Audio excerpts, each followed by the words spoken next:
Welcome back. Part two, I guess. Who knew I had so much to talk about?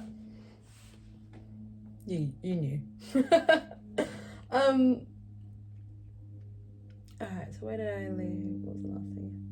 Giving up alcohol. Okay, so what happened after giving up alcohol? Because I obviously drank for many reasons. And a lot of it was because I didn't know how to deal with things, life in general. So giving up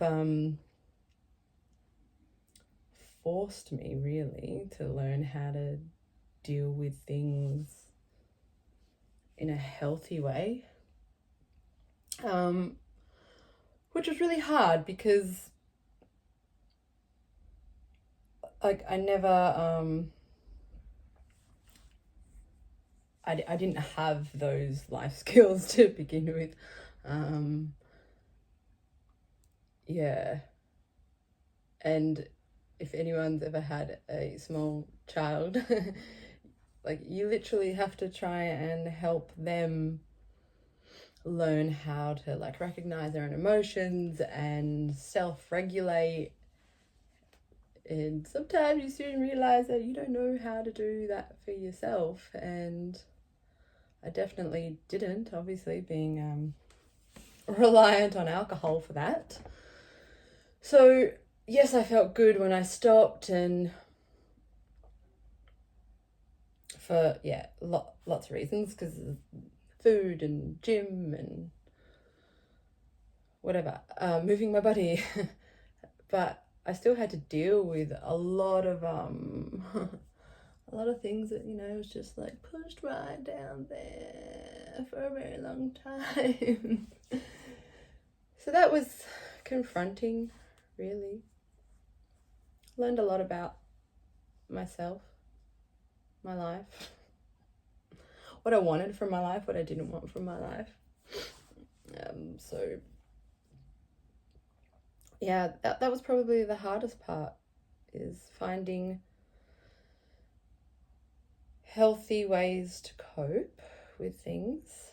And obviously I'd already started exercising, so that great start. Exercise, moving your body, really that really helped a lot. Just still does. I went from not exercising at all, and now I go to the gym most days, child permitting, because she comes with me. We're just developing those, healthy habits and the norm together, which I love.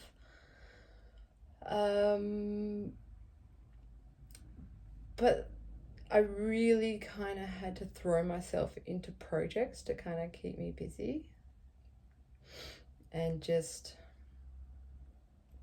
help me kind of switch off. And yes, I had to deal with all the things that resurfaced when I stopped drinking, but it doesn't mean I was ready to deal with them all day, every day, because I would have been an emotional wreck. So gardening really helped, and still does. It helps me switch off from things when I need to. And at the time I was renovating a lot.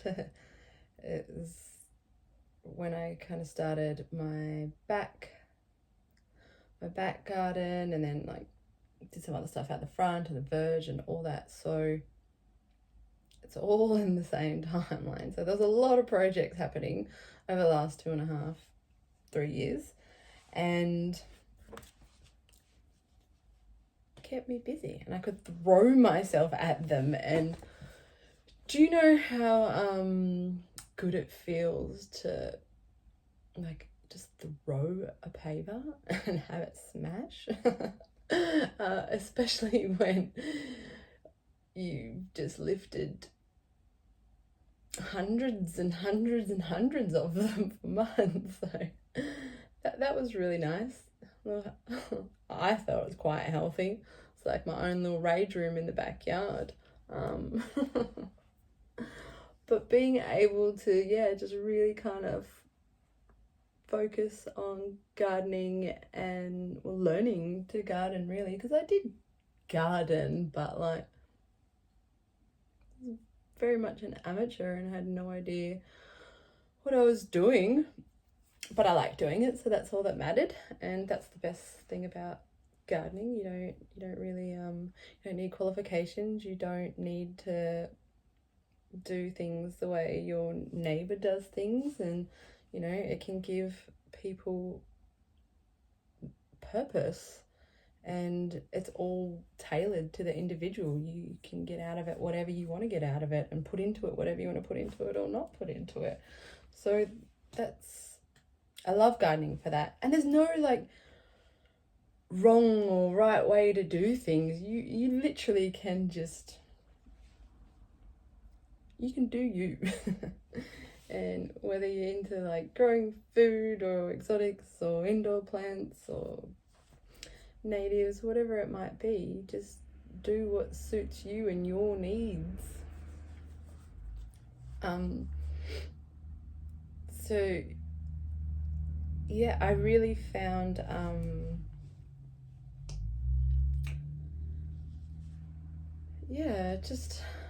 I found that it helped a lot, and especially being able to create like all these new areas and spaces. And I love me a blank canvas, and I have quite an imagination, so I really like that part of just being able to create the images that I could see in my head for those spaces, and then to watch them grow over time to see if I nailed it or it evolved into something like even better than I could ever imagine. So I really, really enjoy that a lot. I still enjoy that. I do it all the time. That's probably why I have a lot of perennials now with the natives, but it's what I enjoy the most about annual gardening, either in the veggie patch or like all the annual flowers that go with, or the annual natives. I really like that because you can change things all the time, and I'm not after like a set and forget garden. My garden's my therapy, so I need to be able to do things in there constantly. I love that. And so when I gave up alcohol, I really threw myself into gardening, and then by chance this beautiful miracle happened. I got into insect stalking. That game changer, like absolute game changer. You probably all come from my Instagram, so you would know this is very full, so I might spill it all over myself, but we'll see. Not yet. It was a game changer. It is like it was and still is the most meditative and mindful experience to me. And I absolutely love it. Like I can honestly like switch off from everything and just enjoy and appreciate all the little things. I am one of those people who obviously notices the little things. That's what attracts me to things, like these tiny little things that other people might not notice or see or think twice about. I'm like that with life in general, not just insects.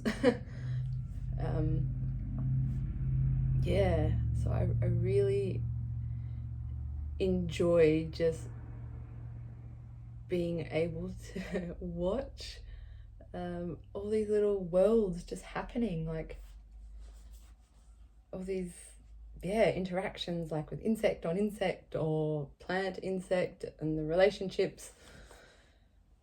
And yeah, I started filming them, taking photos, and then I got better at it. But see, you guys are all thinking I'm like creating habitat and stuff in my garden for, like, you know, environmental purposes. No, it's all for me. It's for both. It's both. It's a win-win situation, really. So that has like been fantastic, because I was never one of those people who was like into bugs my whole life or anything like that. Like, it is literally, I replaced alcohol with stalking insects. Like, how cool is that? Like, I personally think it's super cool. And it's healthy and it's not expensive, so that's fantastic.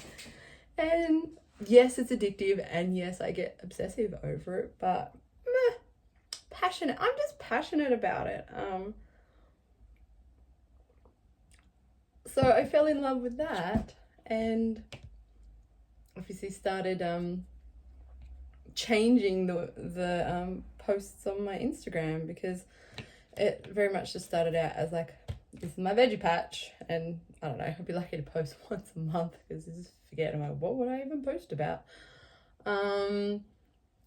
Yeah, so it changed the way that I use social media, because I'm like, oh wow, this is really cool. Like, I wonder if everyone else knows about these cool things that are happening in their yard, or if they have them too, or maybe I didn't know what it was and I wanted to learn what it was, or how I could bring more bugs to the yard. Whatever it was, I just, started posting them, and well, that shit went viral after a little while. And oh, my dog. That wasn't a great experience, to be honest. A lot of people try and go viral for, I don't know, whatever reason, and you see like a lot of the same content and trends, and I hate that so much. I'm sick of seeing the same shit on my feed all the time. We get it. It's trending. I don't need to see the same content from everyone. Sorry, that's just a personal opinion.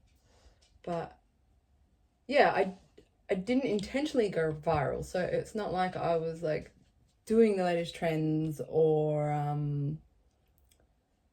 just fucking dances or whatever it might have been. I wasn't doing anything like that. I created my own trend, a cool trend. Elsa, stop it. Silk. I created a cool trend. Well, I think so. And yeah, they went viral, and so I think I went from like 3,000 followers or whatever on Instagram to like 160 something, like within a few months. I feel like that shit just comes in waves. So it's probably like maybe 4 months-ish. But my God, was that the most overwhelming 4 months I've had in a super duper long time. You get messages, and like, not the odd message, like I'm talking hundreds and hundreds of messages a day. And one, that's hard to keep up with. And then, Elsa, stop it. That's hard to keep up with, and I can guarantee I've probably still got messages in there from that time. It was like over a year ago. But everyone wants something from you. Everyone wants a slice of the pie. Whatever pie they think you have, they think they're entitled to it. And that's the shit I hate. That's what I hated the most. So like, a lot of my footage ended up everywhere, and not even just on Instagram. It's like, I still find it on like YouTube, Twitter, Tumblr, like it's everywhere. And I didn't watermark my stuff at the time, because I was just like, you know, filming cool stuff in my garden, like to show my cool garden friends. And a lot of people on YouTube or Twitter or whatever forum they use, a lot of their content is monetized. So they were stealing my shit and getting paid for it, like just using it as theirs. And I didn't even realize like that was a thing at the time. So that really pissed me off, because to put in copyright infringement, for copyright infringements, you need to literally go on find the post for starters, which is always hard. If a lot of them are dumb and just use like the exact same words and hashtags and whatever, you can do it that way. But yeah, you literally have to go to like it's a lengthy process to kind of fill out all these forms, and I just ended up like, what? I did quite a few, but it's a pain in the bum. Even now, I still randomly see one. I'm like, what are you doing, mate? Like that. Like, you get paid. Don't steal my fucking shit. If anyone should get paid for that footage, it'd be me, and I don't. So no one else can. Yeah, that was really dark side. But yeah, everyone just wanted something from you, and if it wasn't if it wasn't the footage that they were taking or wanting to repost or whatever, they wanted to do like collabs with whatever crap they're selling, or they just wanted shit from me, nothing in return that was of value or benefit to me. So I had to learn how to say no, which was handy. But yeah, I have no problem saying no now. So that's all I say to them. But yeah, everyone just wanted something from me. Like, even, you know, we all have people on our socials where we message them or whatever not constantly, but, you know, like constant interactions with their posts or their stories or whatever, and like, you know, they see it and they never even bother giving you the time of day. But suddenly all those people wanted to know me and be my friend, and like, oh my god, look at my friend. Like, it was so much high school bullshit. I hated high school for that. Didn't like it as an adult. But yeah, very interesting times. So yeah, that was the kind of real shitty side to it. But it wasn't all shitty. Obviously, exposure to new people, organizations or whatever, and I met some really cool people, or, you know, made some really good connections through it. So that part's been really good. There's so many people that are doing really cool shit. Like young and old, like amazing. I should actually just start sharing some of them, because there's some really cool people on social media that do amazing things. So I really am thankful for that. That yeah, I've been able to meet some really cool people. I don't mind giving my time or even my content or whatever to worthy causes. Yeah, I don't mind that. But to the bitch who's like, you know, making money off my footage without even like asking me or tagging me in it, you can get stuffed. I'm not into that. But I think it was, what was it? It would have been my podcast episode I did with Sam from Herb Your Enthusiasm. The first one, I've been on there a few times. But I part of the furniture. But the first time I was on there, yeah, he asked, like, you know, so what's next? What are you going to do? And I said that I've always just had like jobs just for money, not for not a career, not anything that I love, not anything like that. And I said, well, when the time came, I wanted it to be something that I enjoyed and something that wasn't just a job. And, you know, I had hoped to have studied like either horticulture or like environmental management or something along those lines. But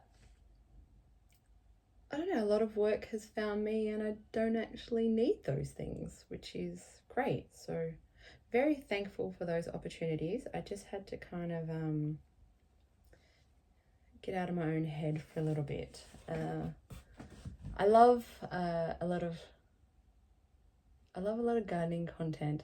Like, so many of you are like just so confident and just articulate yourself really well, and like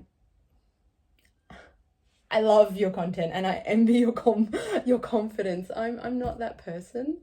I tend to, there's a lot of self-doubt with things, and I'm reluctant to give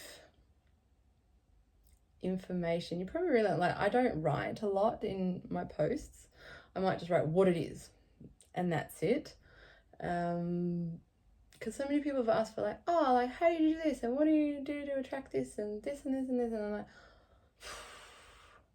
I'm just really,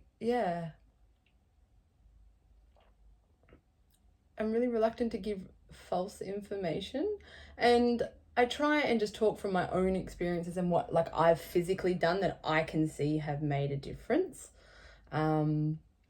or attracted or whatever it is. I try and just talk from my own experiences, whether they be right or wrong to anyone else, but it worked for me, so I try and just do it from that point of view.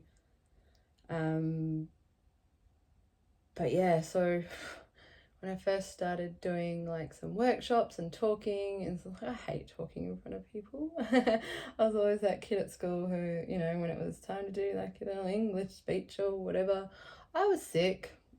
Not just for the day, for the week. I'd rather you fail me than me stand up in front of people being all eyes on me. Just because I had my own issues with that, you know. Hence why I numbed it later with alcohol. one of the many things, but just, yeah, not confident and anxious, really. I am an outgoing introvert, if that helps anyone. Yeah, so when I started doing like workshops and that recently, well, it took a long time for me to get my head around it and agree to things. But I'm glad I did, because I don't need to know everything. I just need to talk from my own experiences, and I just need to know more than the people sitting in front of me. Well, maybe some of it. Maybe they're going to know it all. Maybe they can just relate to it. I don't know. Maybe they just want to like hang out and, you know, meet someone else to go stalking with. Cool, let's do it. Or whatever reason brings them there. But I do really enjoy it, and I have a lot of projects I've been working on and will be doing and stuff. So I'm really glad that I found my purpose, I guess, in all of this. So it's not just gardening to me anymore. It's not just like some random hobby that I like to keep myself sane with, or stalking insects. Like, yeah, I can do it with other people and call it work. Like, how amazing is that? So yeah, I'm very thankful for the opportunity to have found my life purpose, really. Like, how cool is that? I just want to be, I don't know, I am probably the best version of myself I've ever been, and I want to be able to connect with other people in lots of different ways, whatever ways they happen, and in some way be able to help them with something. It could be something deep, it could be something as tiny as, hey Mel, what's this flower? Like, it could be anything. But yeah, I'm really happy with the way it's all kind of turned out. But yeah, I have so many cool projects on the go, and I'd love to tell you, but I'm not ready yet. But I've been very busy doing things that mean something to me, and that's all I could ever ask for, really. So thanks for coming along to my life rants. Yeah, if you have any questions or want more information on things or want me to elaborate on things, just let me know. Or just slide into the old DMs for a yarn. I'm always up for that too. About gardening, about anything. Maybe not babies. Jokes. Whatever. Thanks.